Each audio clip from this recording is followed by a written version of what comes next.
প্রচন্ড রোদে রাস্তা দিয়ে হেলে দুলে মনের সুখে হাঁটছেন, মাঝে মাঝে পা ভারী মনে হচ্ছে, কিন্তু গায়ে লাগাচ্ছেন না। কিছু দূর যাওয়ার পর খেয়াল করলেন পা এখন আবার হালকা মনে হচ্ছে। ব্যাপারটা সন্দেহজনক হওয়ায় হঠাৎ লক্ষ্য করলেন পায়ের দিকে, যা দেখে আপনার চোখ কপালে ওঠার মতো। এ কি কাণ্ড! জুতা আছে, কিন্তু তার সোল্ড গেল কোথায়?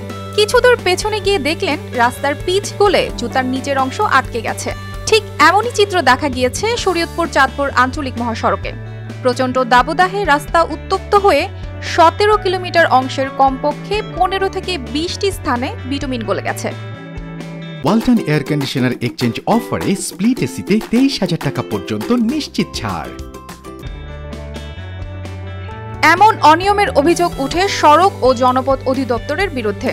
এরপর এই সড়কটির সংস্কার কাজের নথিপত্র সংগ্রহ করে সরেজমিনে সড়কটি পরিদর্শন করে দুদক। আমরা আজকের এই অভিযান দুর্নীতি দমন কমিশনের মাননীয় চেয়ারম্যান মহোদয়ের নির্দেশে 4টি জেলায় একযোগে যে বিভিন্ন জায়গায় সড়কের পিচ গলে যাচ্ছে, এই অভিযোগের প্রেক্ষিতে আমরা এই অভিযান পরিচালনা করছি। আমরা সরেজমিনে এসে দেখছি যে হ্যাঁ, কিছু জায়গায় যে পিচ গলে যাওয়ার বিষয়টি, এটা সত্যতা প্রাথমিক দৃষ্টিকোণ থেকে পাওয়া যাচ্ছে। দুদক জানায় এর আগে জেলা সড়ক ও জনপথ কার্যালয় থেকে প্রাথমিকভাবে সড়কের পিচ গলে যাওয়ার সত্যতা পেয়েছে।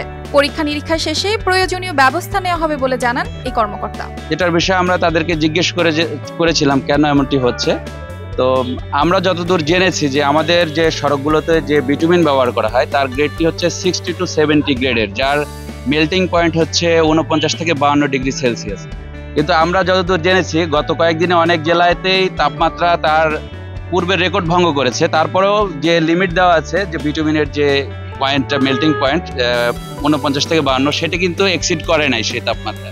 তাহলে কেন এই বিটুমিনটা গলে যাচ্ছে, এটা কিন্তু একটা প্রশ্নের দাবির মুখে পড়েছে। নরসিংহপুর ফেরিঘাট পর্যন্ত এই সড়কটির দৈর্ঘ্য 31 কিলোমিটার। বর্তমানে 2 লেনের সড়কটি 4 লেনে উন্নীত করতে জমি অধিগ্রহণ চলছে। এর মধ্যে সচল রাখতে 44 কোটি টাকা ব্যয়ে 17 কিলোমিটার অংশ বিটুমিন দিয়ে সংস্কার করা হয়। তবে দাবদাহ শুরু হওয়ার পর থেকেই সড়কটি উত্তপ্ত হয়ে বিভিন্ন স্থানের বিটুমিন গলে যাচ্ছে। অর্পিতা জাহান, RTV।